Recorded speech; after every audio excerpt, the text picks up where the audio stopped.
Greetings, dear viewers, ladies and gentlemen. A very warm welcome to ABC World English News with me, Shifar Alako. And please do stay with us as I go through our selected brief updates for the hour, right after the following top stories.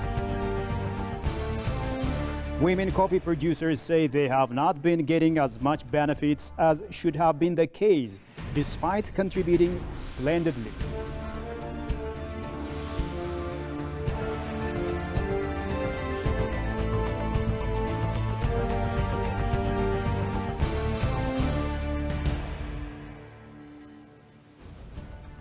And Angolan president stresses the importance of reconciliation.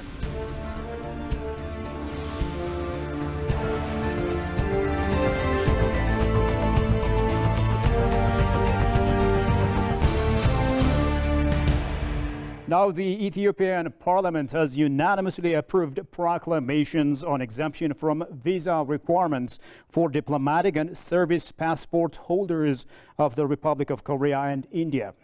It was stated during the House's third year's second regular session that Ethiopia so far reached visa waiver agreements with the two countries. The agreements are dubbed vital to facilitate smooth travels for business activities among the countries. The parliamentarians further highlighted the significance of the visa exemption in enhancing bilateral relationships between Ethiopia and the two countries.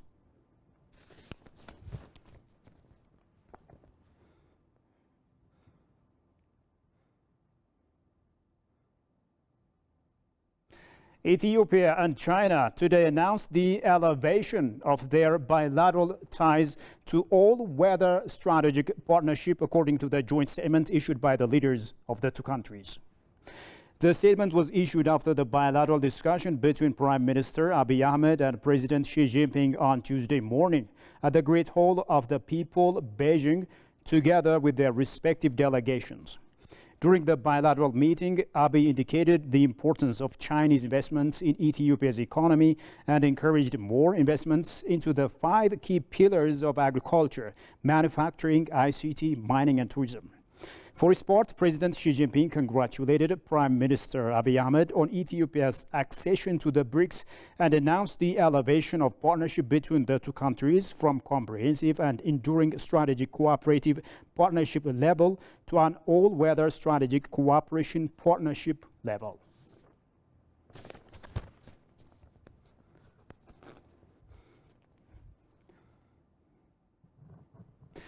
Ethiopia is aiming to earn $182 million from increased electricity exports to neighboring countries in the current fiscal year. That's according to the Ethiopian Electric Power. Ethiopian officials have been in talks with the Tanzanian counterparts to begin exporting power, which would boost export revenues. During the last fiscal year, Ethiopia exported 1,701 megawatts to Sudan, Kenya, and Djibouti. Exports to Kenya have been ramping up since an agreement was signed last November, with Ethiopia now accounting for 70% of Kenya's 600 megawatt import capacity.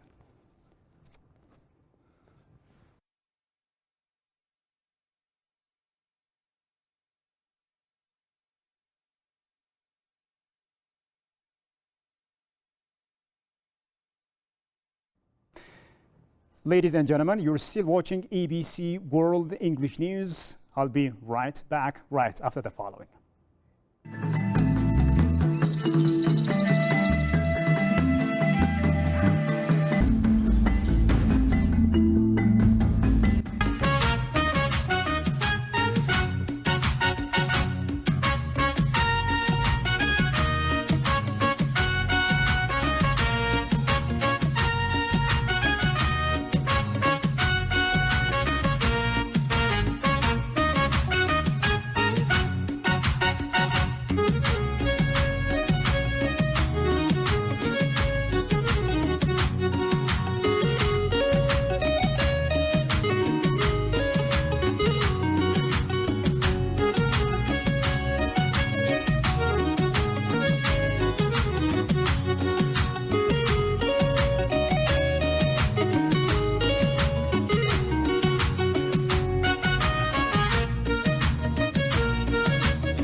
You're still watching ABC World English News, and now we move to coffee, which is Ethiopia's flagship export item, as our agenda.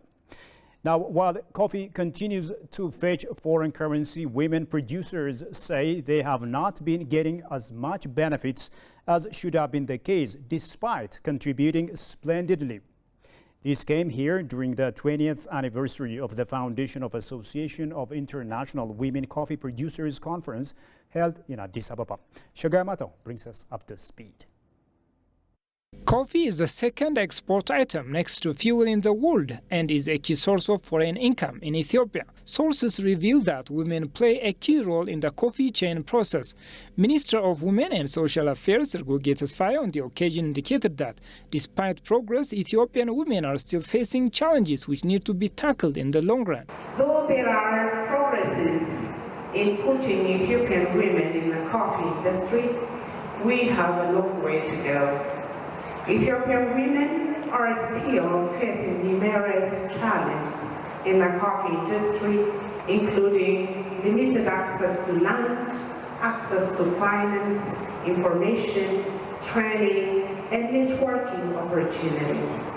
Director General of the Ethiopian Coffee and Tea Authority, Adunya Dabala, for his part indicated his authority is working with various stakeholders to benefit women in the sector by implementing different strategies. Especially the Coffee and Tea Authority has developed a strategy that enables women to benefit from both routes and marketing areas. Based on that, we have been implementing the strategies in collaboration with regional state, zonal warehouse, regional coffee and tea authorities, and other stakeholders. Established to ensure women participation in decision-making as well as promoting women's role in the sector, the International Association of Women Coffee Producers is observing its 20th anniversary in Addis Ababa.